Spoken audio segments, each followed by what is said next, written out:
constellations in the sense that it has a political agenda. The Andromedan Council, as a body, their sole purpose is to facilitate evolvement of all life in the galaxy. And that's really what their goal is to allow all life forms to evolve on their own without manipulation. Obviously that's not occurring here on Earth. And we're not the only ones. This is occurring on 22 other planets in our galaxy. But the other planets are not stuck in the muck that we are, to the degree that we are here. And this is a major concern for them, because we're not moving in a direction that we should be moving. There are elements here that are definitely holding us back. And because Earth has become this real prize, and not only Earth, but us as well. So I'm getting off a little bit.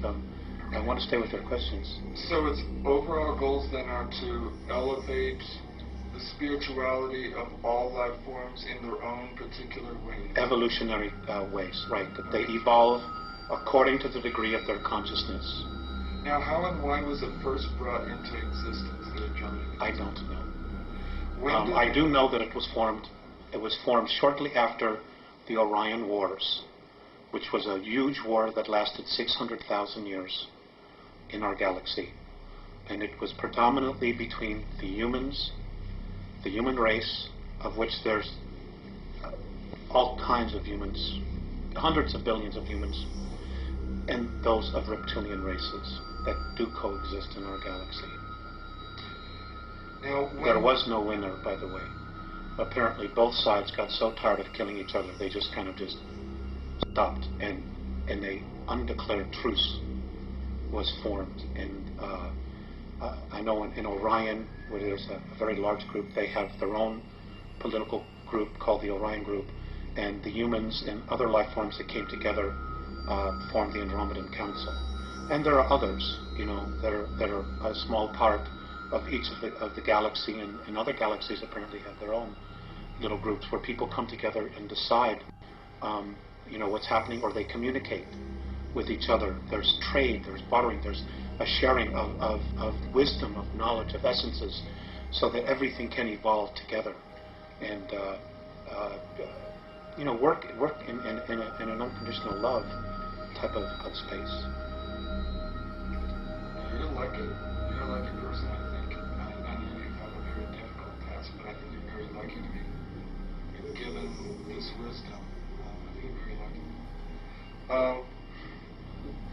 When did their interaction with human beings on Earth begin? 1980. 1980? 1980. And how did that begin, and what was the essence of that interaction? Okay. It really all evolved around the Pleiadians themselves. Earth has been the subject of discussion for a long time. The real attention and focus really started when we started detonating our first nuclear weapons. We did, as a race. Nuclear weapons had been used here in our ancient past hundreds of thousands of years ago, because there have been wars here between a lot of different factions, predominantly most of them human. The Pleiadians had agreed or offered to come back here and try to help raise the consciousness of the planet. Well, apparently what happened was, when they got here, they were really faced with their past. The Pleiadians had had incredible civil wars amongst themselves and other wars. And they had just moved into a fourth and fifth density consciousness, and they didn't want to come back here and take the warrior space again. And because of the Greys' involvement here, and the Orions, and a small group from Sirius B, and the Orion group, and a group from Rigel that are here as well, and others, they didn't want to come back here and have to move into warrior space. So they started dragging their feet. In other words, they didn't do as much as they needed to do. Well, as this is occurring, changes in our galaxy are also occurring, and they're moving at a much faster rate. So the Andromedans finally said, well, wait, what is happening? What have you accomplished? And the Pleiadians basically said, we're having our own conflicts dealing with this because the Pleiadians themselves have a tremendous amount of karma with our solar system, with Mars and Earth. They simply just weren't as motivated as they should be or could have been to start making the changes here. They also had made some communications with the Earth governments that didn't go very well at all. So basically, they said, well, we don't know what to do. So the Andromedans themselves said, okay, well, we'll do it. We'll take this because it is important for the whole. We'll make an effort. Now, the Andromedans were probably the better choice because they don't have any karmic ties to us. So they're completely neutral, and they're probably better observers as well because of their neutrality. So they've basically been taking over, and what they did was they got involved in 1980. They're working with the Pleiadians, with the Syrians. They have... Which group of Syrians? From Sirius A. Sirius A. So what they're doing here now is they're trying to raise the consciousness. They came back in time to 1964 to contact me. I'm not the only one. There are others. There are also other people who are mediums or channels or whatever word you want to add to it, who are also getting information on a spiritual level. Octurians are also involved. And the whole point is they want our part of the galaxy to evolve.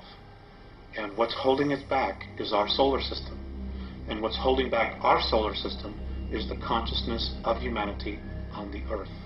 The Earth herself, as an entity, spiritual entity, wants to move into fourth and fifth density. But she can't yet because of the consciousness of humanity. And in order for her to do it without humanity, one of two things have to happen. Humanity either has to shape up, grow up, as the Andromedans say, or humanity has to be removed and get out of the way. Cleansed. Exactly. Whatever term you want to use. But those options don't necessarily involve us using our free will. So that's the dilemma that we have. It's like we are so entrenched in our belief systems that the reality of our belief systems is being chipped away daily, to what we think is real. And an overlapping degree of thoughts and energy are being introduced that hopefully will open our perspective, enough people's perspective, to the point where we can experience a real leap in consciousness here. And we have to do this quickly. We have to do this by 2001 in order to really... month? Between July and August. And what's happening? That's the probability. What's happening between July, August 2001? Well, basically nothing, but, we're creating our future. Much of our future, that our belief systems, is being focused on the Book of Revelations, on other prophetic disasters that are to occur. So you're talking about self-fulfilling prophecy? Right. We're literally going to create it. We're literally going to create our own demise. Because we're buying into belief systems that say we ourselves are not mature enough or grown up enough to take care of our own selves. So we need somebody to come in here and take care of us. And that's an absolute recipe for disaster. Because, who would want to come down here and save us from ourselves? Because then they're going to have to tell us what it is that we're going to have to do. We're not taking responsibility for ourselves. The Andromedans say that, the divine plan is one of freedom. Any savior that comes down here and implements a government to save us, there's freedoms will be taken away from you. So that whole system of belief was part of the system of control that was set up in the first place. That's right. A lot of it has been Gray and Orion manipulations. Okay. And if you have time travel, it's very easy to go back in time and manipulate the future. It's very easy. And this they've done in an incredible way. They haven't been here thousands of years like our government says. The Greys have really only been here 59 years. Travel capabilities, they've gone back in time and they've been able to manipulate series of historical events to bring us to where we are now, to where we are asking for somebody to come in and save us. And they're already where we are now, to where we are asking for somebody to come in and save us. And they're already here. And if we ask because of our free will, will you please save us? Well, then we've asked for it. And we've gotten exactly what it is that we deserved, because we didn't take responsibility as a race to fix our own problems and to deal with our own problems. We kept looking outside of ourselves. And, you know, this is why the Andromedans are so strong about us growing up and really taking responsibility for it. Now, how many human beings is the Andromeda Council in contact with on Earth? I remember you saying at one time 4. To my knowledge, they're in contact with 4.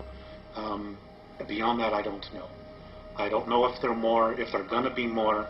I know there's one in the United States, there's one in South America, one in Asia, one in Europe.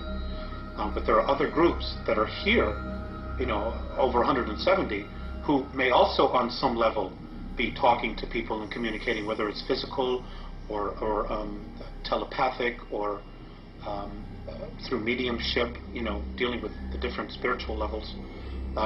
There's a lot of information that's being sent down here. Are they finding it's effective? Is it working? To a degree, it's not working as quickly as they want, simply because most people are incredibly apathetic. They're stuck in their 9 to 5. I have to make my mortgage payment. My kids got to get to school in the morning, and I don't give a damn about anything else. And unfortunately, that isn't going to work. It isn't going to save you. It isn't going to protect you.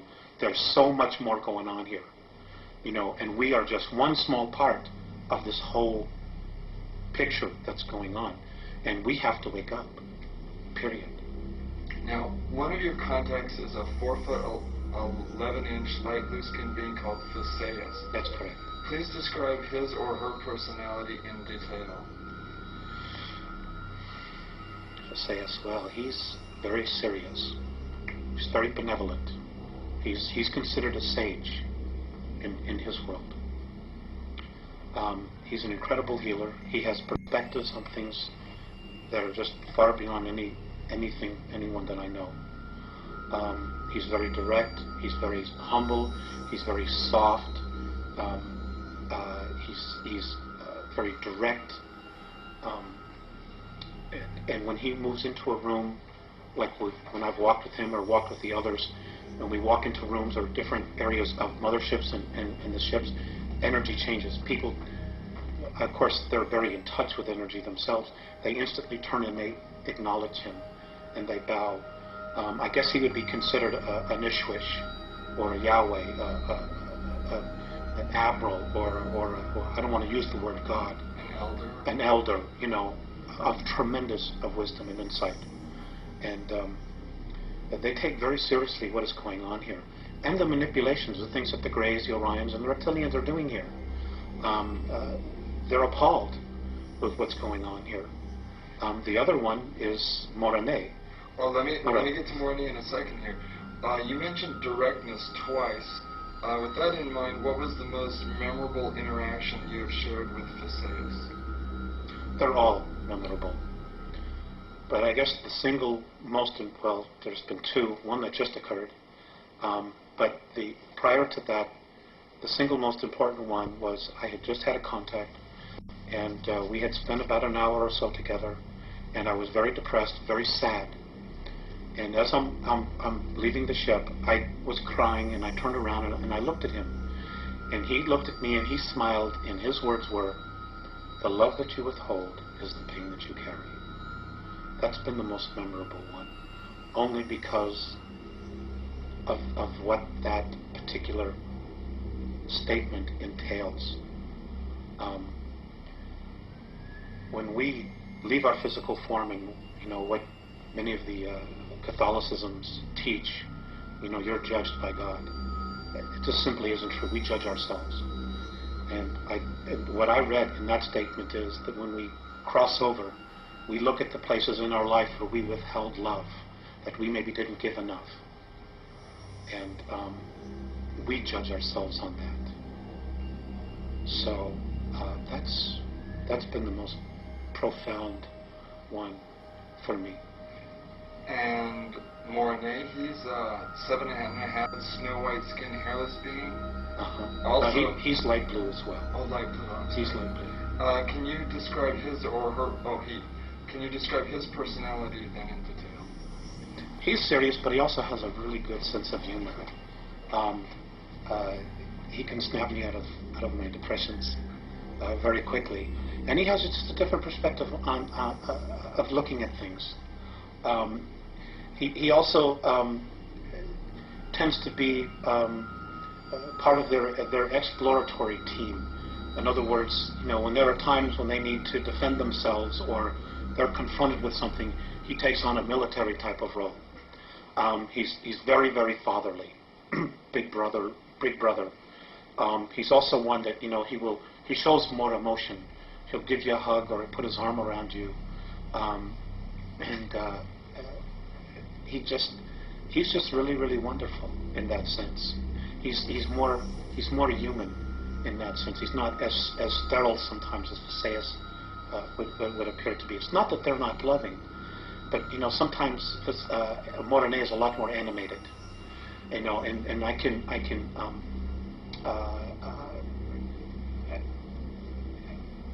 relate more to him, and I think he can relate more to the emotions that we experience here, the tremendous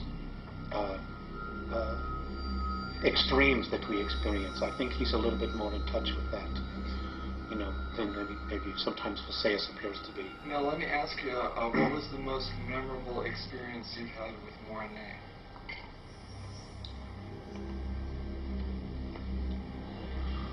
I can't talk about that. I won't talk about that. Okay. Now, please describe where and when you were born and your youth. That's not something I want to talk about either. Okay. In detail. Because it's not about me, it's about the information. Okay, that's fine. In detail, please describe your first contact at 8 years of age in 1964. I didn't really know anything about it. I just knew that I supposedly had fallen asleep, and when I woke up it was evening. Everybody had been looking for me, and I wasn't where I was.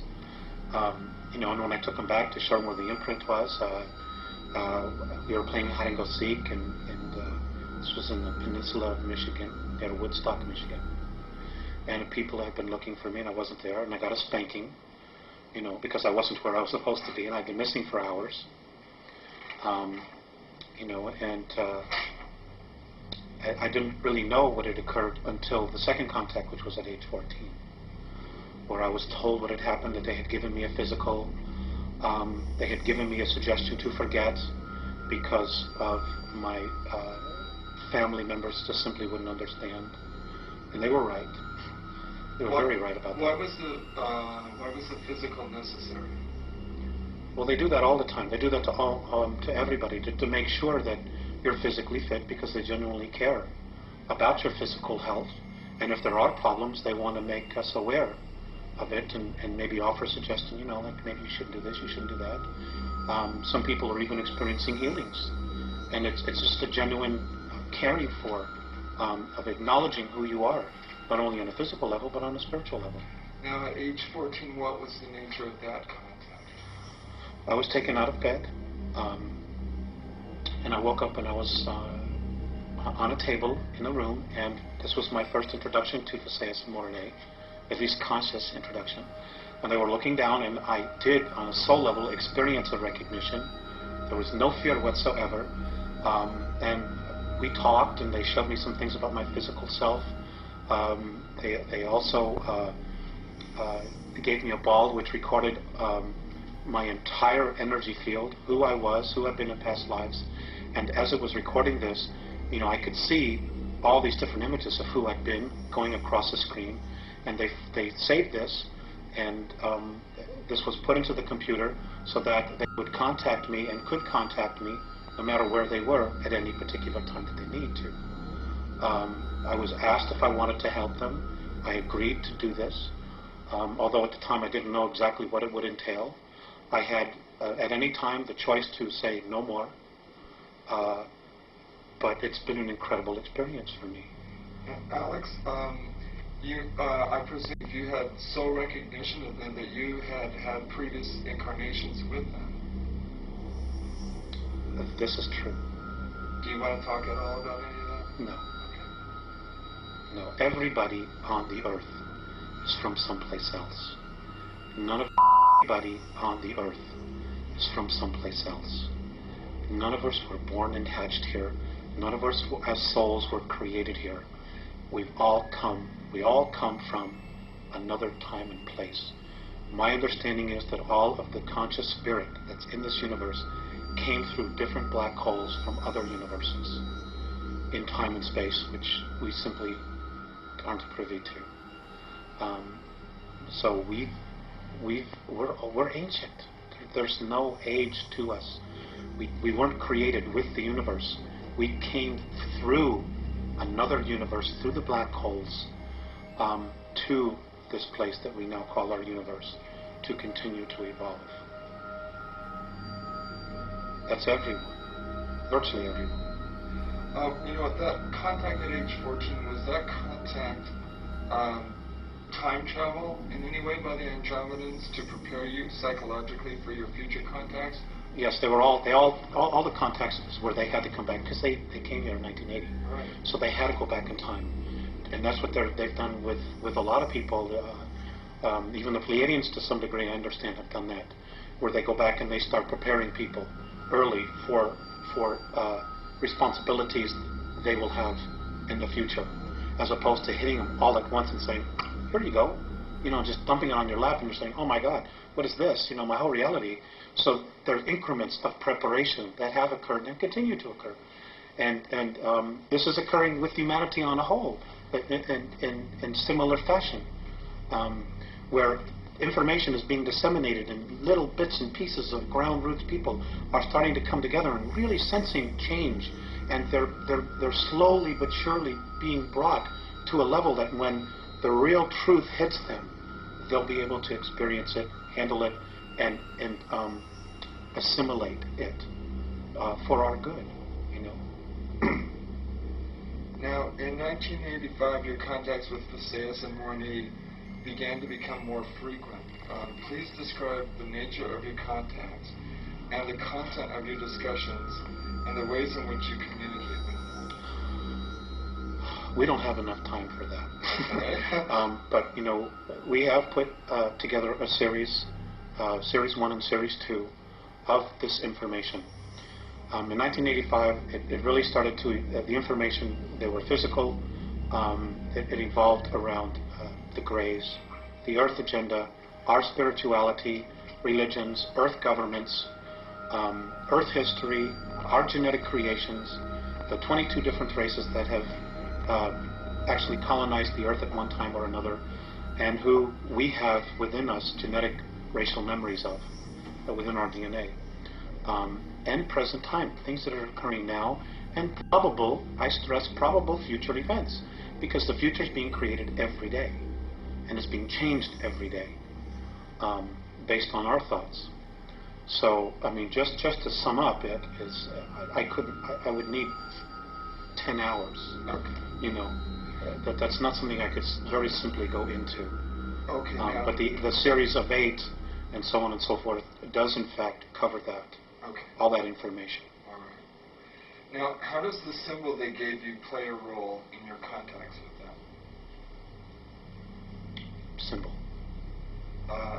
Apparently, they gave you a symbol that you use when you want to talk to them. Want to talk to them. The symbol was something that I chose. Do they ever talk amongst themselves in a language you don't understand? They do, and it's not really a language. They're telepathic, and yes, they'll stand in circles when they're talking, and when they do talk, flashes of light where their third eye is, right here, different flashes of colors that we don't even have on our third density spectrum, just appear, and they're just boom, boom, boom, boom, boom, flashing all this color, and it's like instantaneous sentences are being just communicated, and sometimes there's nodding, sometimes there's nodding this way, sometimes up and down, sometimes there's gestures, But all the time there's just flashes, and their flashes is their language. It's rare that I've been privy to what it is because they happen so fast. I couldn't assimilate it. So there are some universal gestures then. Yes. All human beings are very animated. Yes, they smile. They also frown, and they also look very sad when something is distressing them. So they do experience it. They do experience emotions, but not to the degree that we do. After they've had their discussions, one will turn to me. Usually, most of the time it's Morene, and he'll talk to me like I'm talking to you. He'll actually go to the great lengths to speak to me. Or sometimes it's just telepathic. He'll just look at me, and for a while there I wasn't always getting the message because I was so focused on the color that was flashing in front. I was watching it and I was like, wow, this is really amazing. But sometimes I'd have to repeat it. But now that novelty has worn off, so now I listen to the message. And Phaseus is almost always telepathic. So that's what they do. What have they asked you to do in order to help them? Just to disseminate information.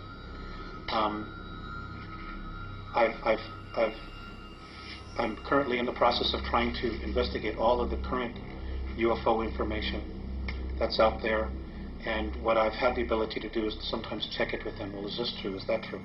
And they've said yes, or they've said no. There is a lot of disinformation out there.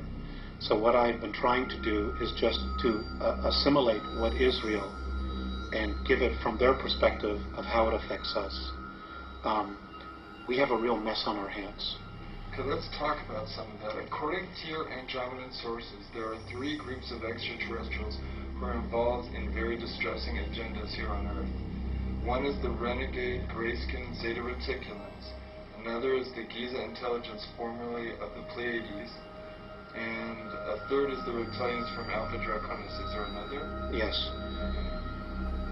There's the Orion group as well, and there's 141 of them here. And they're from Ursa Minor, Ursa Major, Rigel, and Betelgeuse. From that particular group, that particular area of the star system. There are a lot of agendas here, hidden agendas. And you have to understand that some of the races, for example, the Draconans. The Draconans themselves did not evolve as a life form in our universe. They were dumped here. They were brought here because they're just a pain. They're incredibly smart. They're incredibly psychic. They're incredible builders, but they're bullies. Their whole thing is control, domination. And because there's no race in our universe that can really beat them up and wipe them out, they don't have to choose light or dark. They're just where they are. And they've chosen the opposite polarity. They're a tough bunch. They've manipulated a lot of civilizations throughout our galaxy. They're also responsible for the 600,000-year war, which almost annihilated the human species in our galaxy. And they show very little remorse about it. Hopefully they'll be leaving soon. But the others are life forms that have evolved, like the Orions. The Orion group has been genetically manipulated and have been deeply entrenched in Draconan belief systems. So they're carrying that energy or that torch for whatever their agendas are, as well as their own agendas. Okay? The reticulant, the Greys have been controlled and manipulated by the Orion group. So there is a system, a class system here that's been established. And this is very common in the non-benevolent or regressive extraterrestrial structures, where there's a class system of workers, warriors, administrative or priests, and then the hierarchy, the royalty. And the lower you are, the worse you're treated. We have a history of that here on our planet as well. And we've been taught this by the aliens themselves. And the Pleiadians very much were part of that as well. For a time, they were very much in that belief system. Let's focus for a while on the renegade Zeta Reticulans, the agenda of the gray-skinned Zeta Reticulans. Okay. Number one, I would like to say that, there's a lot of confusion that not all reticulans are evil. There are some reticulans that are incredible healers, that are incredibly benevolent. Unfortunately, most of them are getting a bad rap right now because of what the Greys are doing. And there are 5 different subspecies of Greys. May I? Greys are doing, and there are 5 different subspecies of Greys. May I interject here for a moment? I've heard the phrase long-nosed Grey describing their physical character.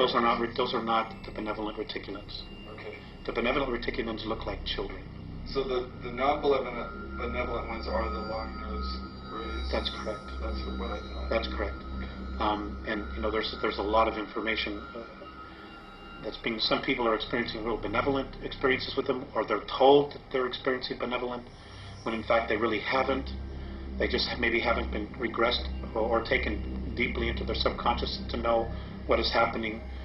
They're incredible masters of mind manipulation. But anyway, their race is dying. They have been so genetically altered by the Orion group that they cannot reproduce. So they were told by the Orion group to come in here. This is how it's been related to me. To come in here and set the stage to break down the social structures so that when the Orion group and the Draconans come back, there are 2 classes, royalty and workers, which is exactly what they're doing. You can see that agenda happening right in the United States since the beginning of the Reagan administration. This is where the focus has been. It's been on the United States, singly. And there's been a reason for that, which we'll cover in just a little bit. Let me get my thoughts out here. Which is exactly what the Greys have been told to do. And they're doing it. In the meantime, they themselves have their own agenda. They see us, because of our genetic stock, of having the DNA of 22 different races, and the racial memories, of trying to breed, to cross the genetic bridge, so that they as a race can have enough genetic stock to continue to propagate their race, which according to the Andromedans, they're destined for extinction. What they're doing is not going to have any long-term effects to propagate their race.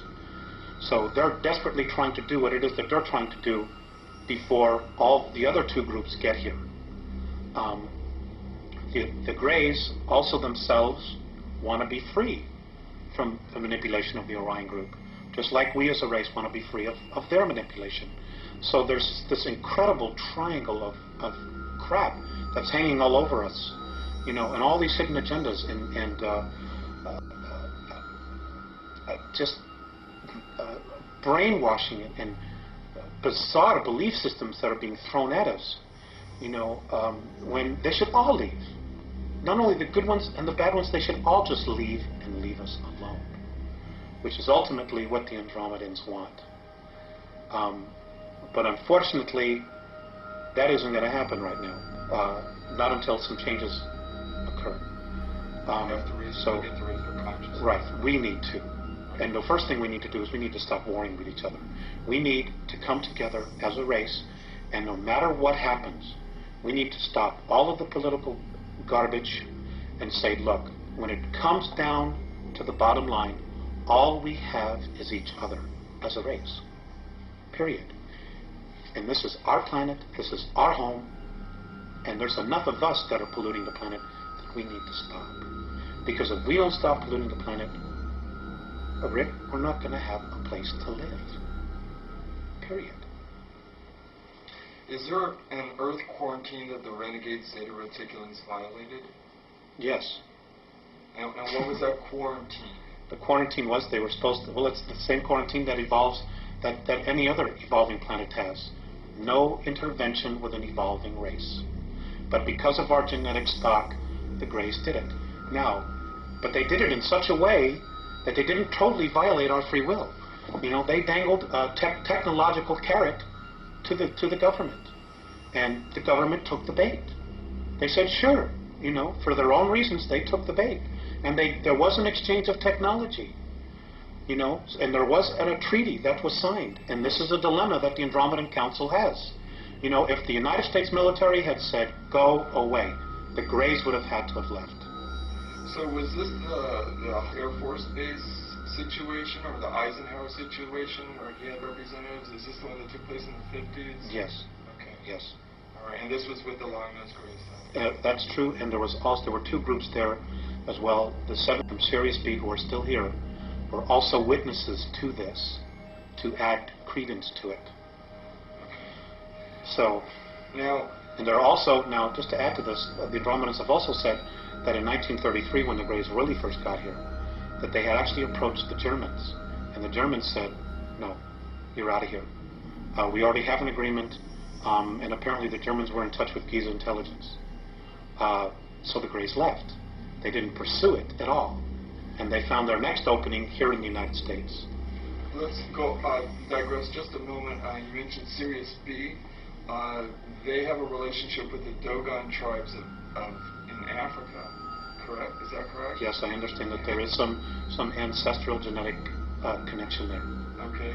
And does that play a part in what's going on here on a global level, or is that just a kind of a minor sidelight of information? I don't think at this point they give a damn about the Dogons or the humans at all. They all have their own agendas. And the fact that the way we're being treated, and the fact that there's like no supportal information coming out of our government, or any truth that they even want to discuss, like just coming to the people and saying, look folks, we screwed up. We need your help. We need to raise a consciousness and start implementing. The fact that they don't even want to do that, tells you really, where they're at. What I do know about the Syrians is that between Sirius A and Sirius B, there is a civil war going on there. And a lot of that, and there are also 21 other systems. There's war going on in Perseus as we speak. And 21 other star systems are also looking at the potential. And it has to do with the fact that there is now an uplifting of energy in our universe that's occurring. And the two positives, fear and love, are just banging themselves at each other. And the intensity is growing every single moment.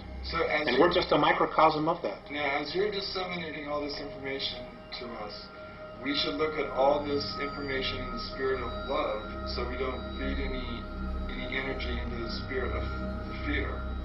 Love is the answer. That's the bottom line.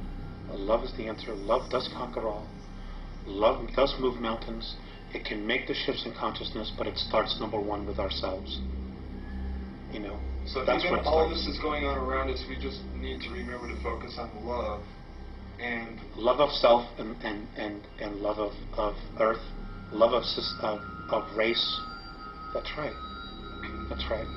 Now, when did the Zeta Reticulans begin to create their genetic atrocities? Where did this take place on Earth, and what have the results been? Well, it's occurring everywhere. Much of it is occurring underground. Some of it's occurring in the oceans. Some of it's occurring on the moon. Some of it's occurring on Phobos, the moon of Mars. It's happening in a lot of different places. Is that an artificial moon? Yes, it's absolutely. And so's our moon. Our moon's artificial, completely artificial. It was brought here from Ursa Minor, apparently between 11 and 12,000 years ago. For the purpose of? Of being a satellite and a base, which they evacuated some time ago, but it's now being operational again. And I covered this in the series of 8. It came from a star system called Chata. That's for a word. That's the word they use, Chata. And it was the 17th planet out of a solar system that had 21 planets, and it was one of 4 moons. And it was brought here. It is older than the Earth. There are ruins all over it. There are bases underneath it. It's everything that we're told it isn't.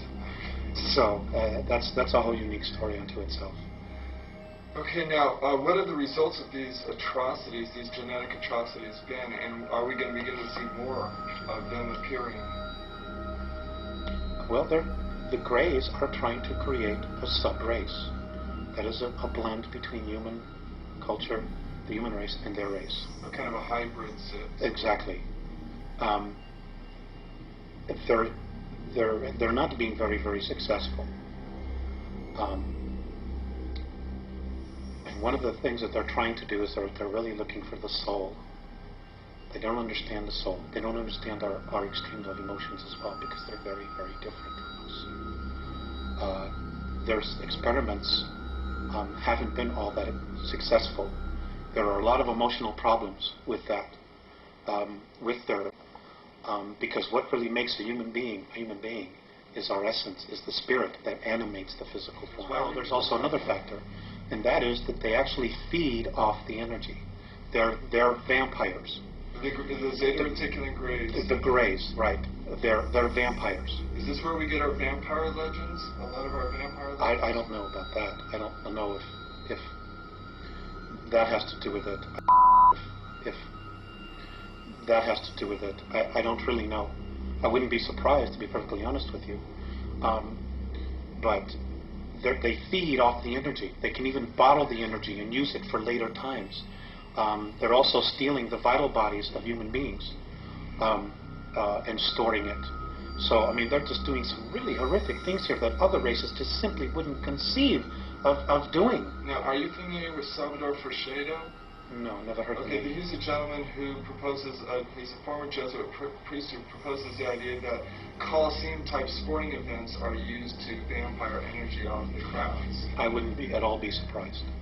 It wouldn't surprise me in the least. He said, like, the sacrifice of human beings in some ancient civilizations here on Earth was a form of belief system that was set up for these beings to vampire energy off of. I wouldn't be surprised at that either. Okay. War. Our wars here. It's the exact same thing. And to all of your viewers, I'm going to give you some homework. It is an absolute must that you go out and get the book, The Gods of Eden by William Bramley. It is an excellent introductory book that will bring you right up to speed with what's going on. It is over 80% accurate with the information in there, and I strongly suggest that people read it. It's excellent. And the 20% that isn't accurate revolves around what type of ideas? Around the soul and the being that we know as Jesus, which I'm not going to go into. Okay. Now, how are we doing on time here? Do you still have some more time? Well, we've come here an hour so far. We'll continue. Okay, you let me know when we okay. need to break. How are the renegade Zeta Reticulans able to manipulate Earth's most powerful governments into a position of checkmate? Oh, it's easy. That part was really easy. Number one, their technology is 2,500 years more ahead of us. Number two, because of our greed factor, certain groups of power elite are in touch with them on a physical level. Well, many of them are implanted. Many of them are so implanted that they have now become part of the gray group mind. And the Andromedans no longer consider some of these human beings, Terrans as they call us, human at all anymore. They're nothing but clones for what the Greys want. And they pass down orders, they tell others what to do, and of course the chain of command that we've established on our planet is exactly what's happening. Also, playing on the greed factor, those who are still human, they look at the fact that, well, they're here, they're the rulers, we can still maintain our place of privilege in the world, so we'll form the new priesthood. We'll be the go-between, between the workers and the gods, just like we saw in Babylon, in Assyria, Egypt. It's all over again. It's history repeating itself all over again. Because it's the control factor, the hierarchy is the established mode for these negative civilizations to keep their power structure intact. That's right. Okay. And it's another thing, and there's also one more factor. It is about human beings out for power, selling out their own race. The World Club. Just selling out the rest of us, the human race, for their moment in glory, for their privilege to be with the gods, so to speak, who are aliens. That's what it is. To have technology that can take them to the moon, to have the technology that can take them to Mars, that will give them the technology to do time travel. They totally sold out a race, our history, everything, for their brief moment in the sun. Now, pisses me off. I'm sure when they look back on their lives afterward, I would assume that they would regret their choice. I don't know. I don't know. How will the renegade Zeta Reticulans have to be removed? It's, well, if we can create if humanity makes a real commitment to create an environment of unconditional love and simply refuses to hate or to kill each other and destroy our planet, they'll have to leave because they can't deal with the vibration. If we can't, it's going to take outside intervention to get them out of here. Period. Are the renegade Zeta Reticulans going to try to deceive humanity with an elaborate religious event they are staging? The perceived second coming, yes. I have been told to really beware of that they are very capable of playing out the second coming, creating a clone who will look like the image on the Shroud of Turin, which, by the way, was one of their deals. And this soul will have holographic imprints and information regarding all the world's religions. He won't have a soul. And yes, I mean, we've been led down this path of the book of Revelations that this is God's word. This is the way it has to happen. And you know what? God didn't write the Bible. Man wrote the Bible. Period. ETs didn't write the Bible, but some ETs did tell those souls, those men, what to write. And we have been led down this path where we totally will succumb our free will to become subservient. And I'm not here to offend anybody, but really think about it. Really think about, what we've done and what our history has been. We've been to this place so many times before, and we still haven't gotten it right. And we're still not going to get it right unless we do it as a race and just cut out all the crap. Period. Now, that leads me, I'm going to jump a question. Do they have control of the world media? Greed does. Greed does. But I don't know if it's them themselves. Well, the programming is being introduced, and it is mankind that is introducing it to the masses. So it's the people that are selling out. That's it. It's the new priesthood. Okay. That's where the responsibility lies. What would be the outcome if human beings believed that renegade Zeta Reticulans were the hope of mankind? We would know a tyranny and an enslavement that is far beyond anything we could even imagine. To put it just quite bluntly,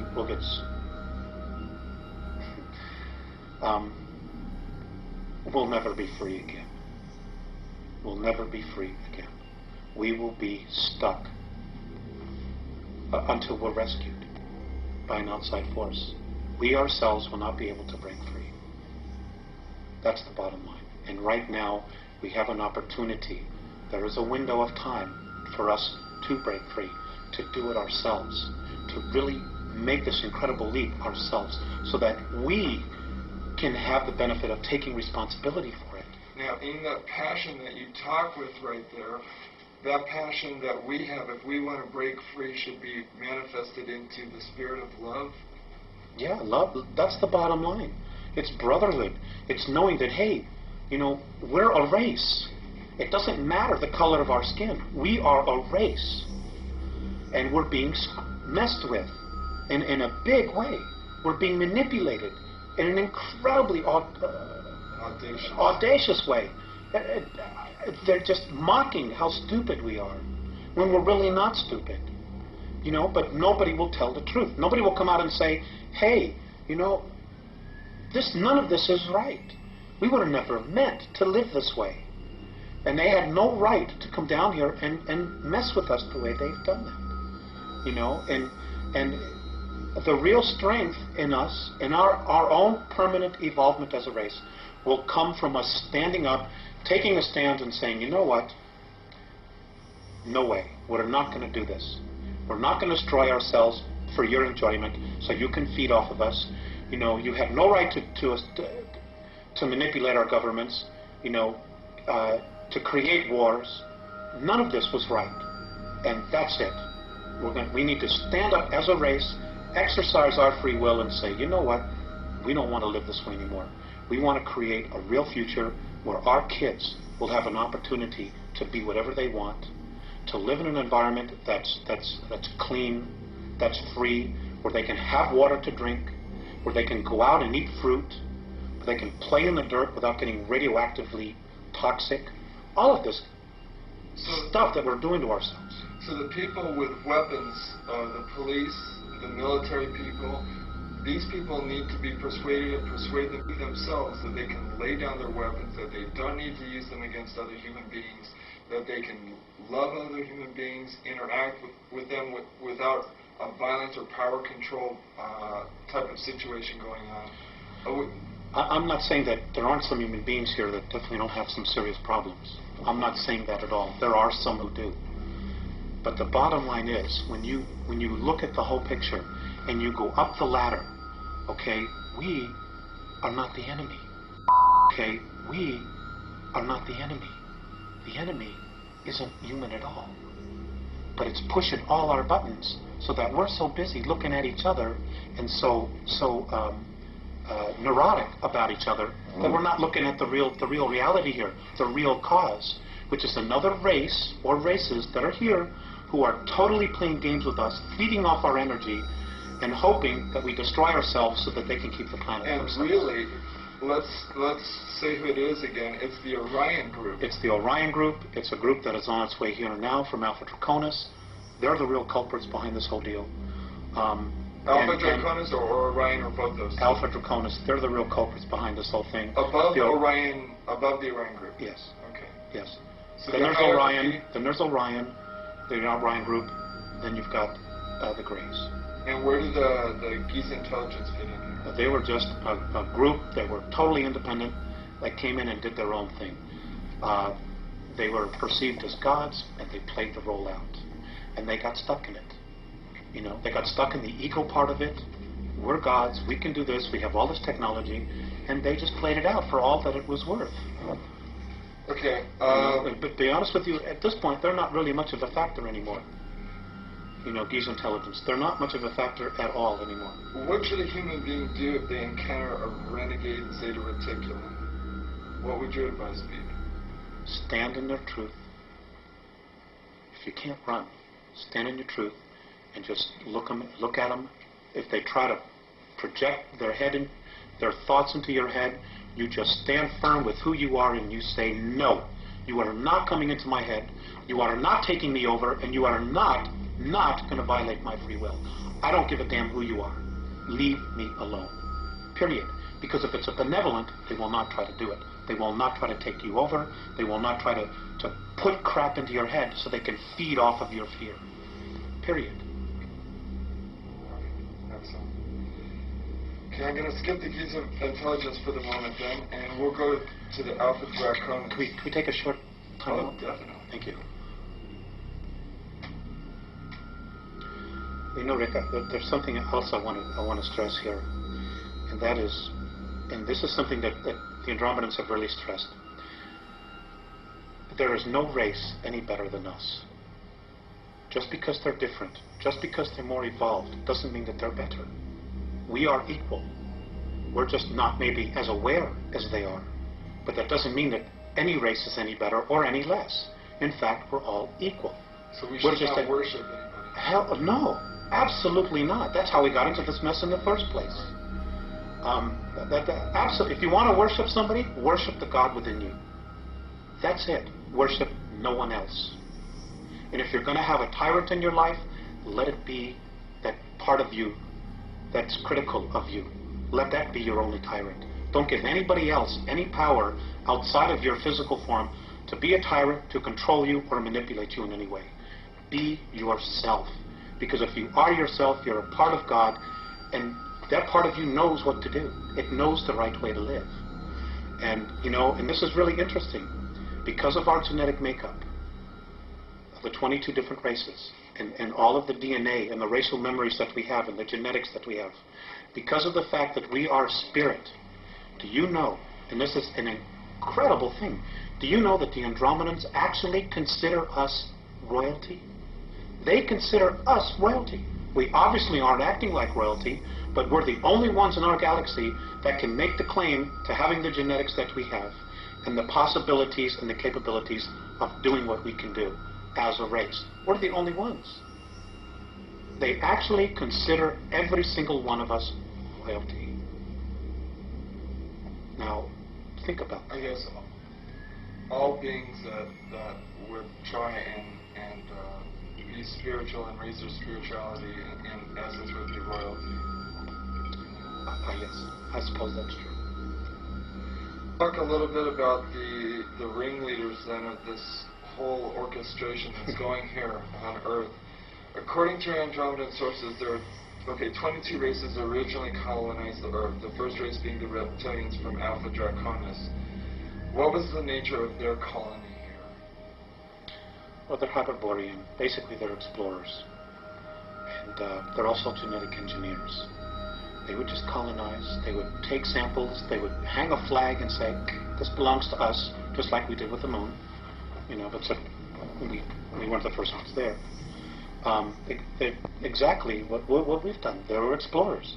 And they would just go to a place, they would see what was there, they would explore it, if there were minerals that they needed, if there were other life forms, organisms, whatever it was that they needed, they took, and then when it was done, they had enough, they moved on, and just kept exploring and expanding their realm of exploration or territory. And you said they were dumped here. Originally they were. They were dumped in Alpha Draconis. Nobody knows exactly where they came from, and my understanding is that even in their ancient history, they don't know exactly where they came from. But they were left in Alpha Draconis because that particular system offered them the highest probability of survival. And from there, they were able to create craft, space travel. I mean, they're magnificent in what they did, and they're to be commended for what they did. But the fact that they need to control and dominate and manipulate to the degree, sorry, I have a problem with that. And so does half of the the galaxy. That's just the way they are. They're the biggest bully. Nobody can beat them up or wipe them out, so therefore they have no motivation to change. So that's the space they hold. And, the Andromedans actually consider them the ultimate warriors, which says a lot, for whatever reasons. A lot of bullies end up destroying themselves. Well, that's something that may possibly need to happen, we hope soon, or I hope soon. Because we need to be free. We need to have our shackles that we've been put around us let go of, so that we can really evolve. And we have awesome potential. We really do. We have been, as a race, we have been through so much here. We have so much experiences, and because of our emotions, which is really our strength, which really sets us apart from all the other races out there, even the other human races. We have tremendous capabilities to create things. And, but we need to get clear of what's real and what isn't. We also need to get really clear about being able to create our own future, to create our own reality, and not have somebody say, well, that doesn't work for me, so you're going to have to do this. Play God and ruler over us. Sense of responsibility is so important in all of this. It's with any sense of power, with any knowledge, comes responsibility. That's exactly right. And the divine plan is one of freedom, free expression. Free expression, free expression, free expression. It is not one where they want to implant us and they say, you are going to be a worker, you're going to be this, you're going to be that. Sorry, that's not what it's all about. And if anybody tries to force that stuff down your throat, fight it. Okay, so the Andromedans tell you that the Alpha Draconans are here now. Where? There are 1,833 of them that have been living underground between 100 and 200 miles beneath the surface.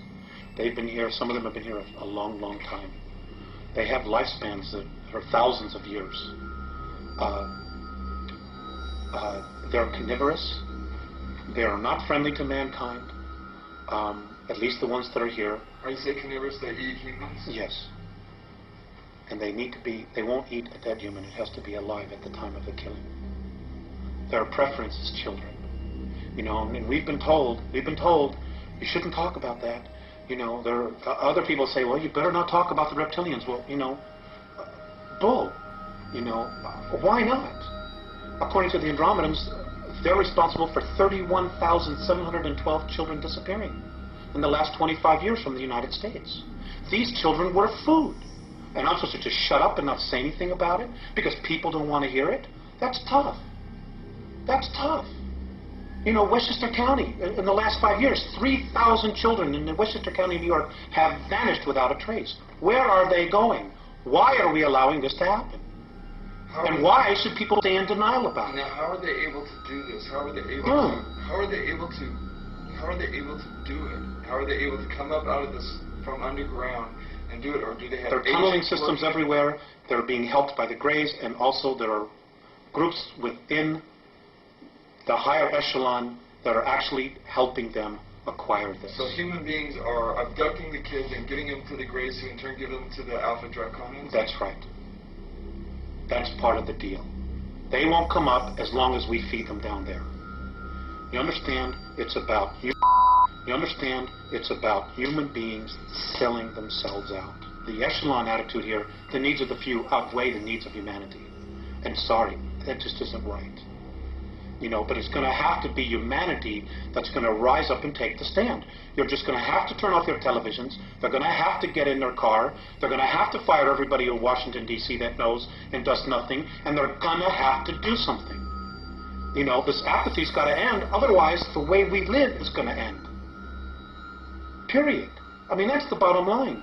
And I'm not coming from a fear space. I'm really quite angry about the apathy and the fact that, when people give lectures and try to tell this, people want to stand up and fight with them. Look at what's happening around us.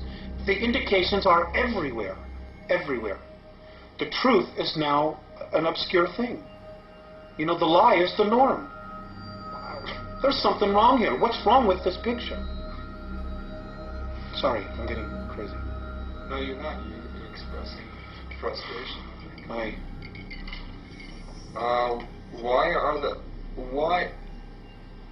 aside from the carnivorous aspect to the Alpha Draconians, why else are they dangerous to humanity? Because they don't like us. And what are they willing to do with humanity? Eat us. There's no need for us. Look at where we are. Look at us right now as a civilization, as a society. Okay? They don't need anything. They have all this technology that they want. We can't really offer them except maybe do some work for them. But they don't need all of us to work for them. They don't respect human life in any way whatsoever. And this goes back to Lyra, to where the original war started. When they got to Lyra originally, they saw this human race that was plentiful in food, that could grow food, that could do all of these agricultural things. And mankind on a whole is really agricultural. We really, as a race, if we were left alone, would be nurturing the earth. We would be living in tribal communities like the Native American Indians did. That's really our essence, our nature, I'm sorry. That's really our nature, our essence. And, the cities and the culture that we're living in now has totally cut us off from the land, from what our real essence is, which is nature. And, we're starting to feed off each other now. It's like so bizarre. It's like when I see the Andromedans or when I've been exposed to the Pleiadians, when I see how they live and they teach and they live with each other and they respect each other, and I come here. It's like, it reminds me of that sentence that Abraham Lincoln, that quote that Abraham Lincoln once said. If you are above the earth looking down, you could be an atheist. But when I'm on the earth looking up and seeing the heavens, I know there's a God. It's like the duality. And I think enough of us, more of us, really need to start taking the perspective that what we're doing here isn't right. We need to get in touch with what's out there, with just the whole idea that, God, how did we get here? What makes me be here? As opposed to going home after work, turning on TV, watching 3 hours of television, going to bed, getting up the next morning, going to work, and doing the same thing over and over and over and over again, like robots. Throw the televisions away. Just throw them away. Okay, what are the physical characteristics of the Alpha Draconians? What do they look like? I don't have that. Maybe it's in the car. They're ugly. They think we're ugly, too. And I guess it's all a matter of perspective and belief system. In my belief system, and I'm only taking responsibility for me, they're ugly. They're anywhere from 7 to 22 feet tall. They can weigh up to 1,800 pounds.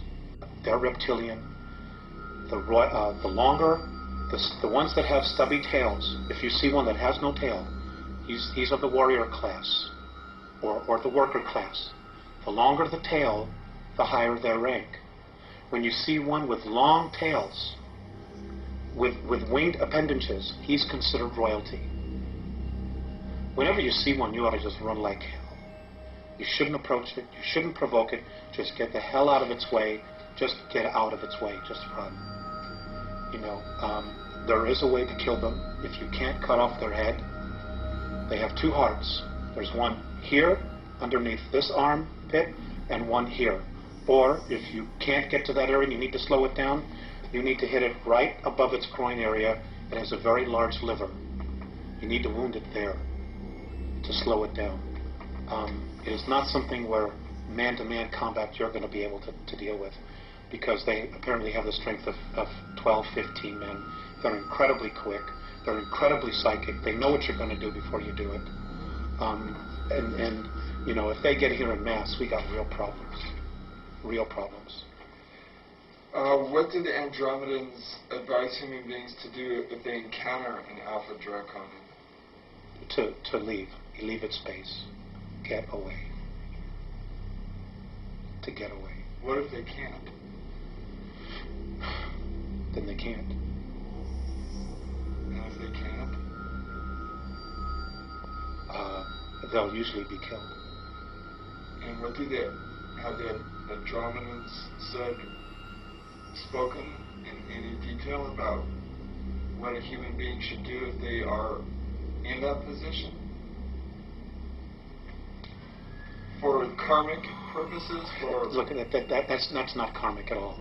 A lot of these, all this metaphysical stuff, where you chose to be here, a lot of, in some situations that's true. When you're creating your reality and in your space. But when you're being invaded, that's not karma. That's a violation of free will. If your free will is being violated, Alex, what should you do? You should ask for help. Okay. Ask for help. Put a call up to God. Put a call up to heaven. Put a call to the Andromedans, the Pleiadians, whomever. Just put a call up and deal with it. I don't know. That's just the nature of the beast. They don't like us. We're considered a food source for them. We're a food source for the Greys, but in an entirely different way. Have they taught us to be carnivorous through the belief systems? Have they taught us to eat meat and eat flesh? Well, it lowers the body's vibration. It lowers the body's vibration. So, if our body vibrated at a higher length, we would spiritually be evolving regardless of what our religions were teaching us. And they can't have that. They can't have us being free. They can't us not being in control, because then we're responsible for ourselves. So as we move away from eating meat and more towards vegetarianism, we begin to raise our vibrational level and break this cycle. It helps. Not everybody has to stop eating meat. It's not an absolute requirement. It certainly helps. But some people's belief systems will be that they just need a piece of meat. And for whatever their reasons are, that's fine. If you want to eat meat, that's fine. But you know what? Feed your mind. Feed your mind with spirit, with questions about existence, about what it is we're doing here, why we're here, what the hell is really going on. Why is it that I have all these material things and I'm still miserable in my life? Well, I know that a lot of people with questions, where are some of the truthful answers? You mentioned one book, The Gods of Eden, that you felt really strongly about. What other sources are there that you feel that we have access to, aside from our inner selves, which is actually the best place to probably begin looking? But are there other starting points that people can use that you know of? I mentioned Gods of Eden. George Andrews' books, E.T.s Among Us. There's a lot of information in there that not only deals with the E.T.s, but also the world political government, which right now is very dangerous for humanity, because it's part of the Great Plan. It's part of their regressive alien plan to keep us in jail. Okay, do not pass go, but keep us in jail. Oh God, suddenly I draw a blank. Okay, just as you think about it, interject it into all right. the conversation. Okay. You mentioned throw the television out. Are television programs conditioning our youth into accepting these hostile beings, do you think? Or is that just human beings doing anything for a buck? I don't necessarily know. I don't know, but the violence is desensitizing. Violence is just a way of life now. We've been taught that. We've been programmed that violence is just a way of life. So when we see really violent acts, oh, that's too bad. Well, honey, what's on Channel 7? Or what movie Channel 7? Or what movie are we going to rent tonight? That's what it's come to. And it's wrong. It's absolutely wrong. There is no reason that any of this has to occur at all. It really doesn't. And a lot of it is the responsibility of the people.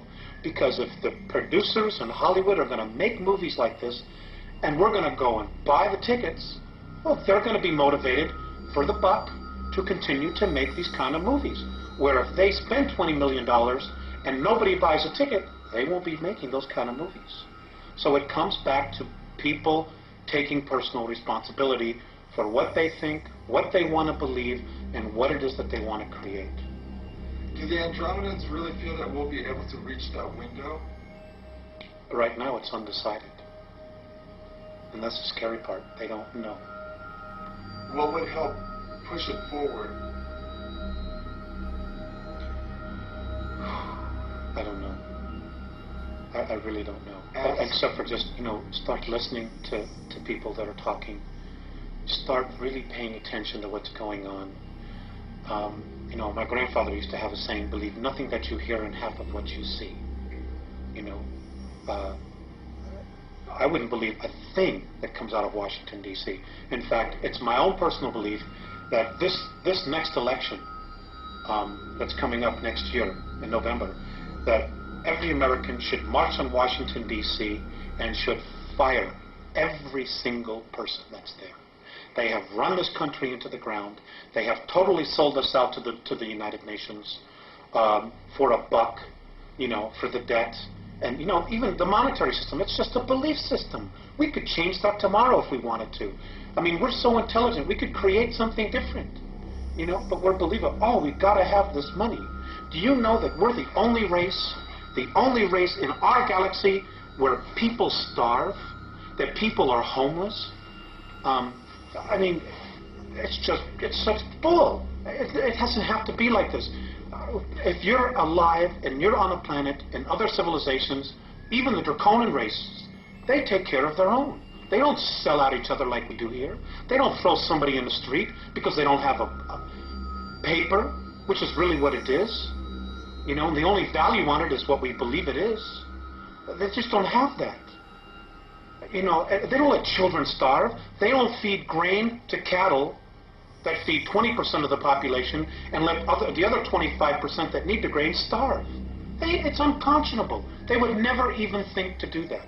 But we do it here. For bucks, for money, for power. That's part of that conditioning process that's been going on 5,700 years. That's part of it. But the responsibility is that there are people that know what is going on and they play the game anyway. They don't have the courage to say, look, folks, let's deal with the realities here.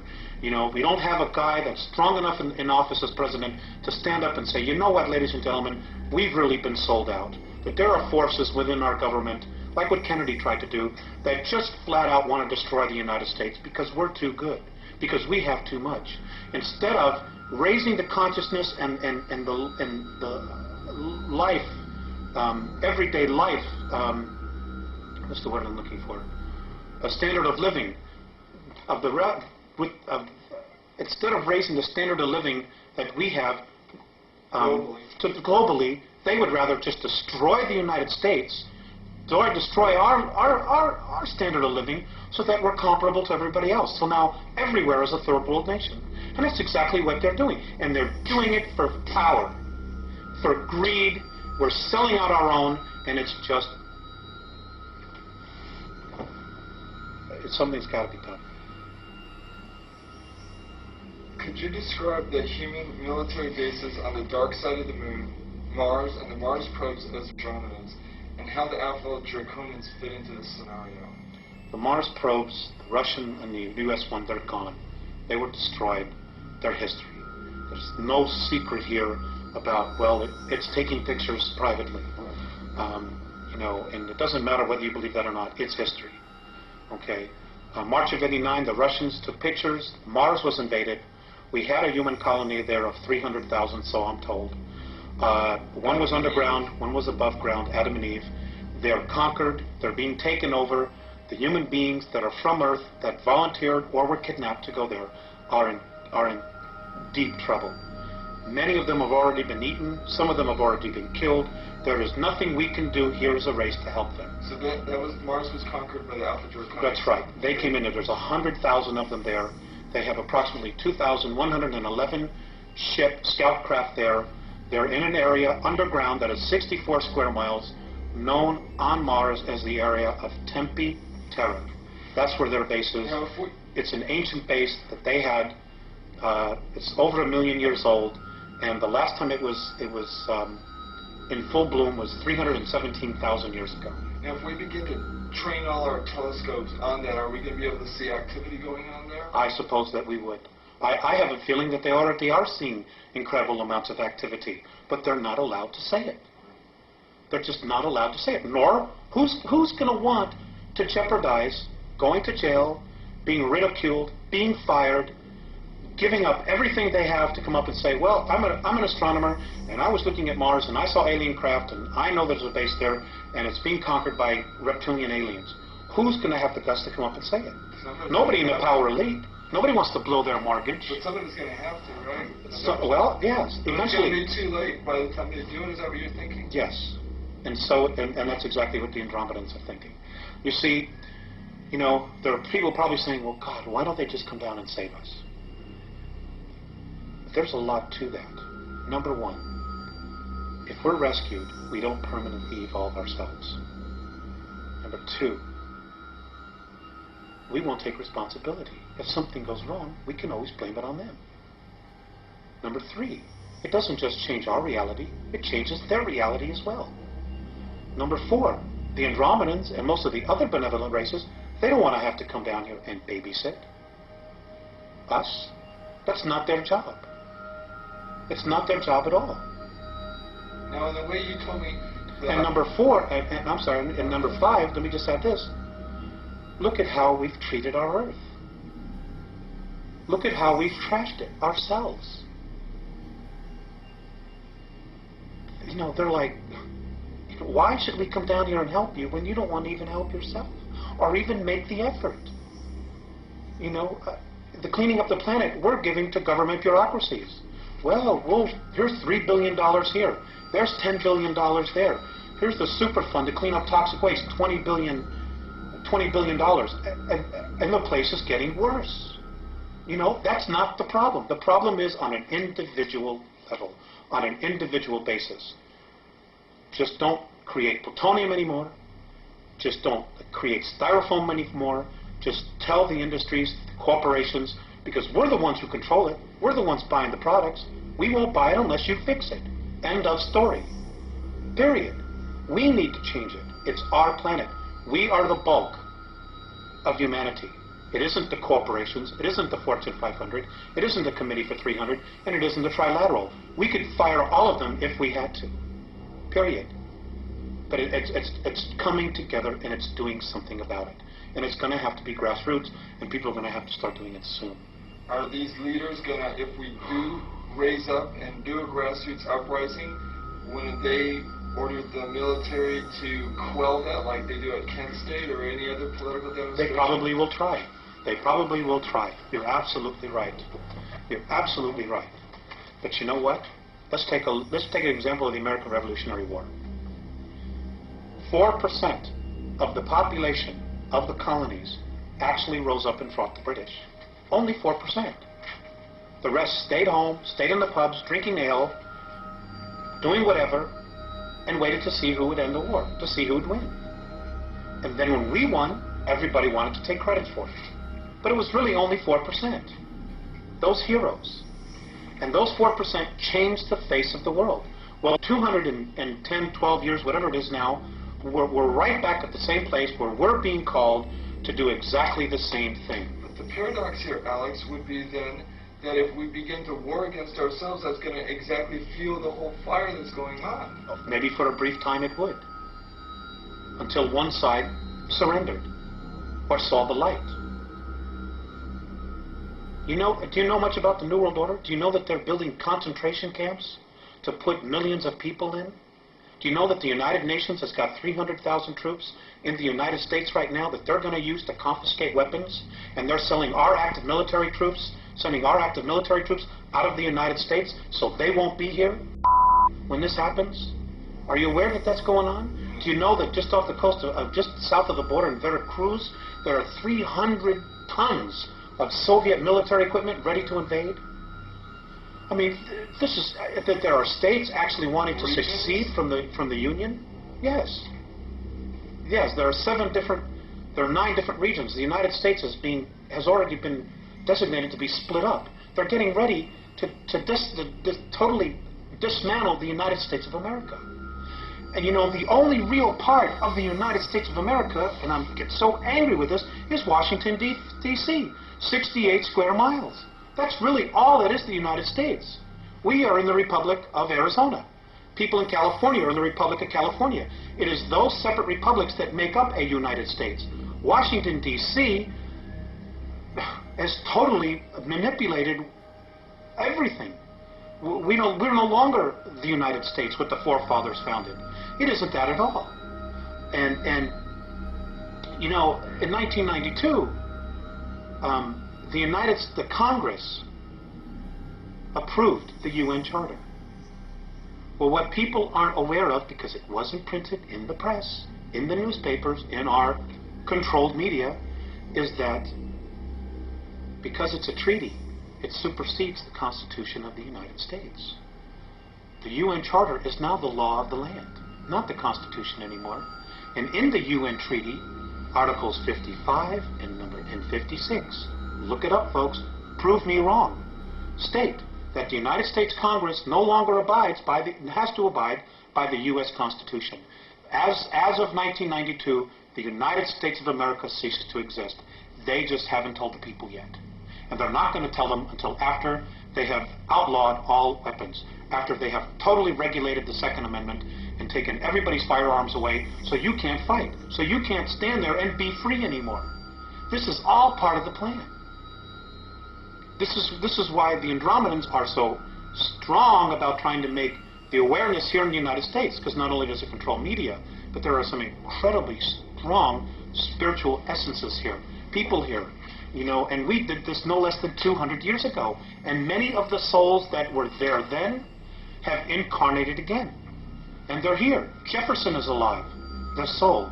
Franklin's alive. Kennedy's back. Bobby Kennedy's back. Martin Luther King. Andrew Jackson. Lincoln. They're all back in physical form. They've all incarnated. They're all here in the United States. Because right now, this is where the battle is, between light and dark. You've got the grays over us, you've got the reptilians underneath us, and between us you've got humanity, you've got the American people, all of the world, but you've got humanity sandwiched in the middle, wondering what the hell is going on here. Let's talk for another 10 more minutes. Okay. What is the ultimate agenda then of the Alpha Draconians in relation to Earth and to this part of the galaxy? They do not want our galaxy to move into 4th and 5th density consciousness, because they lose complete power. But it will anyway, won't it? Not necessarily. There are no guarantees. There are no guarantees.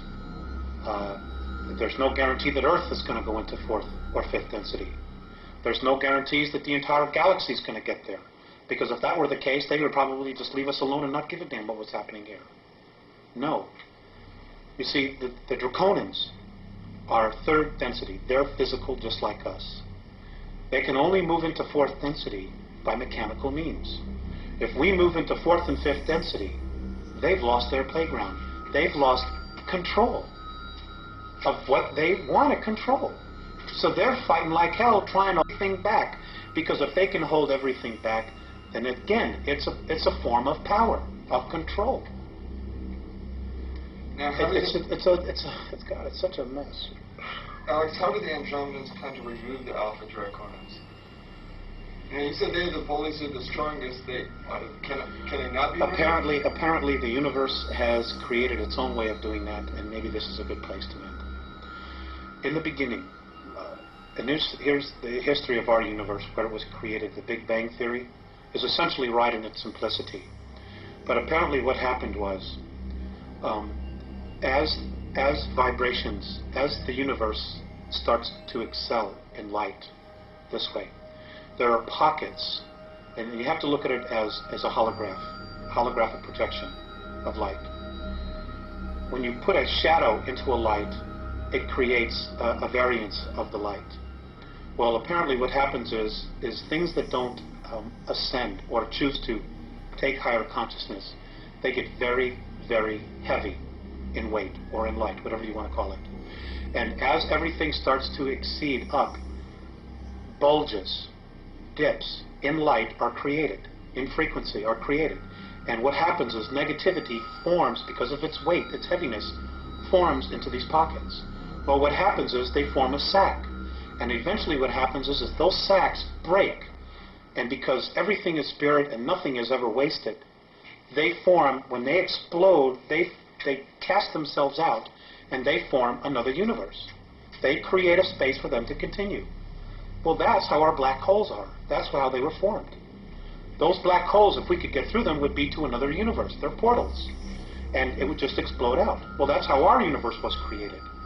Well, because of this new energy that's being formed, pockets of resistance are now being formed all through the universe. And in our galaxy, it's right now between us and Sirius. So the way that the Andromedans plan to remove the Alpha Draconans would be? Is basically to try to contain them, and their own energy themselves will suck them into a place of darkness so they can move out into another place. The Greys, the Orion groups, this is going to happen. It's happened before. They know it's happening now, and this is why everybody feels this intense energy. Things are suddenly really starting to increase, and it's simply because it is increasing. So at a prior time, then, they were sucked out of another universe into Alpha Draconis? Is that basically essentially what happened? They were sucked from wherever they were into another universe. How somehow that universe, or the beings in that universe, wherever they came from, said, we got to get rid of these guys, and they literally brought them here from their universe and dumped them and said, boom, this is where you are. Because they came here in physical form, which means they had to have been brought here. They didn't evolve like all the other life forms here have evolved. They were brought here in full physical form, which means they were created someplace else and dumped here and said, your history. Well, someplace else, then, there's some very irresponsible people. Well, maybe at some point in our eternal history we'll be able to address that issue. But for right now, we need to address our own issues. Okay, let's go to the World Club then to end this up. And future events. According to the Andromedans, mankind has been manipulated for 5,724 years. Human agents must have participated in this throughout history. Who are some of the major players in this deception? You mentioned Hitler and the Giza intelligence. Most of the pharaohs, most of the ancient Egyptian gods. There's so many. I couldn't honestly tell you. History is chock full of it. I think what people need to do is to go back and look at what we call mythology and really start giving it a second look. Richard Thompson, in his book, although I've not read it, but I've heard others talk about where he delves into the history of things. And it's also important to remember that just because it's history doesn't mean it's accurate history. Because it has been proven over and over and over again. Whoever wins the war rewrites history. They write it to their benefit, to glorify themselves. And it doesn't mean that that's really what happened. And according to the Andromedans, our next major leaps in consciousness are going to come from science and archaeology. It isn't going to come from any spiritual leader or teachings. It's going to come from someone to say, you know what, here's the proof, this is true, this is reality, and I don't know what this stuff is, we can't prove that. You know, and it's time we really start paying attention. Maybe at a future time we can share more or do another interview or something. In a specific way, please describe in detail what the World Club is and who comprises it, and offer some specific examples of how they're controlling the rest of us. Well, the banking circles, maybe? Yeah, it all revolves around money. The World Bank, International Monetary Fund. I mean, they've got the whole world in debt. You know, governments are giving away their mineral rights in perpetuity. The United States government is now in a position to declare a national state of emergency, suspend the Constitution. Governments are giving away their mineral rights in perpetuity. The United States government is now in a position to declare a national state of emergency, suspend the Constitution of the United States, and nationalize. And the reason they will have to nationalize is because our debt far exceeds any ability to pay it back. So who are the collectors? What countries are the collectors? It's not a country, it's a group of men. It's a group of human beings. Right. The aliens don't need money. They don't need an American Express card. So if the rest it's a man-made thing. If the rest of us simply say, we're not paying back the debt, that's it, we're starting over, you can forget your whole system, then we can erase that whole thing and start over. That's right. If we had a real president in office, and Kennedy was probably really the last one, what he should do is just get on TV and spill it all out. Surround himself with people that maybe he can trust to protect his life. He should get on television before Congress and all the houses, House of Representatives, in front of everybody, and spend 3 hours and give everybody a real education. Number one, the Federal Reserve is private. Number two, our debt isn't real. Number three, we've gotten ourselves into this big mess because past presidents sold us out for comfort and for money, and apologize. And then what he ought to tell, you know, and just say that I'm nationalizing all the banks under the United States Treasury. We're going back to a silver standard, just like the Constitution says, and give everybody an opportunity to get back on track here, you know, to maintain our standard of living and just start healing, you know. And then the next thing I would say is, or make sure if there were any POWs alive, that they came back home. And I would start healing all of that crap. The fact that, you know, that our POWs were sold out because of a debt, because of $3 billion, when we've wasted $3 billion, or a promise to Vietnam, when we've wasted that kind of money on such stupid things as studying the sexual habits of a tsetse fly or frogs mating. I mean, it's unconscionable that we've allowed our government to do this. Alex, we've got about 5 minutes left. Let's see if we can do some real brief answers to some of these last couple things, just real brief. The United States, Britain, and the Soviet Union, according to your sources, have been building secret technologies and bases on Earth, the Moon, and Mars for some time. Where are these bases to be found on the Moon? Where are they? Yeah. They're on the dark side. And do you know what the locations are, what they're called? Yes. One is under Jules Verne. God, I wish I had those notes in front of me.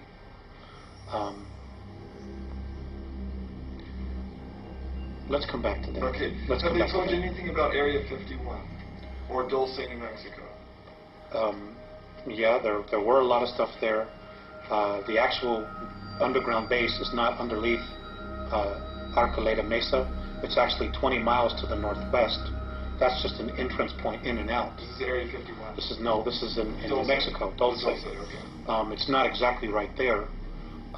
As far as Area 51, yes, there's a lot of stuff that was going on there, but a lot of that has been moved, and it's now in New Mexico, in the Sandia, underneath the Sandia Laboratory.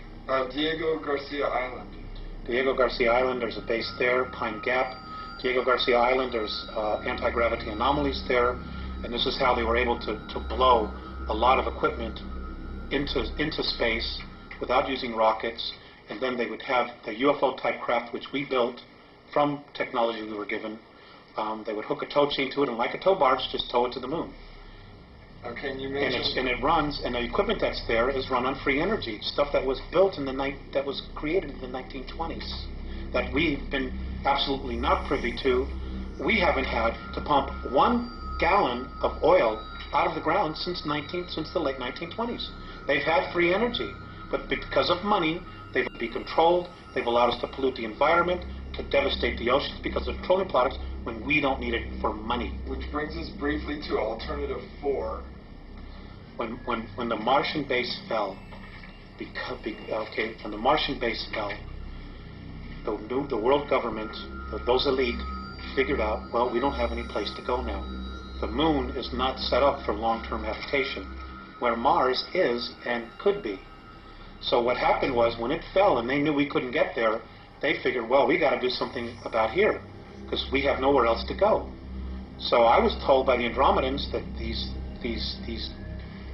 men who think they're God had to come up with another alternative, which was they thought that they could create a controlled polar shift by detonating nuclear weapons or cobalt weapons underneath the South Polar ice cap, causing it to slip, which would cause the poles to slip. And within a 24-hour period, you would completely drown 83 to 85% of the population. So the Andromedans said that they will not allow this. It isn't going to happen. If the Earth is going to do it, it'll be done by her will, in a natural way. And that is a possibility in our future. What is the primary message of the Andromedans? Grow up now. Open your eyes. Open your ears. Take responsibility for your life. Take responsibility for your planet. And realize this is your home. This is your race. And that if you are sincere in making the effort to evolve, they will meet us halfway. But they're not going to come in here and do all the work for us. Their single most important thing is, and I'll go back to that little saying, the love that you withhold is the pain that you carry. We have got to start coming together as a race. We have got to stop allowing ourselves to be manipulated. What can an average person do? I mean, how can we reach out to the Andromedans? Prayer, meditation. Everybody has their own way of praying or whatever. And again, I want to stress this: the Andromedans can help, but they're not God. They're not our saviors. We need to be our own saviors. We can ask them for guidance and help, but they're not God. Period. Don't worship them. Don't worship anybody. Worship the God inside of you. What will happen to those human beings who do not make the jump? They'll go somewhere else. And what will happen to those beings who do make the jump after the jump? They'll move into 4th and 5th density. And those of us who survive this incredible ordeal that we're about to really experience will become new teachers, and we'll be able to go to different worlds and teach what we know, and be able to teach other evolving civilizations what not to do and how not to get themselves in trouble. And we have an incredible future if we can get through that. If 10% of the population of the planet can really get it together, it'll create what is called the 100th monkey syndrome. And suddenly 11, 12, 13% people will just start getting it. And it's going to take 10%. That's 500, 600 million people right now. And it starts on an individual basis. The government's not going to tell you. God, we could be in. They're going to play out the second coming. They're going to try to present a savior. We're going to project holographic images in space and say we're here to save you. They're going to do mock battle. They're going to screw with us big time. Sorry, I slipped out that word. And folks, we just got to start paying attention. Don't take anything at face value. Make them prove it. Whether you believe a word I'm saying, it doesn't matter. If somebody tells you that this is truth, make them prove it.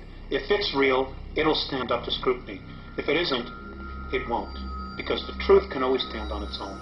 It doesn't need help, and it doesn't need lies to stand up. And let's end it there. Thank you for this time. It's been a real honor for me. Thanks.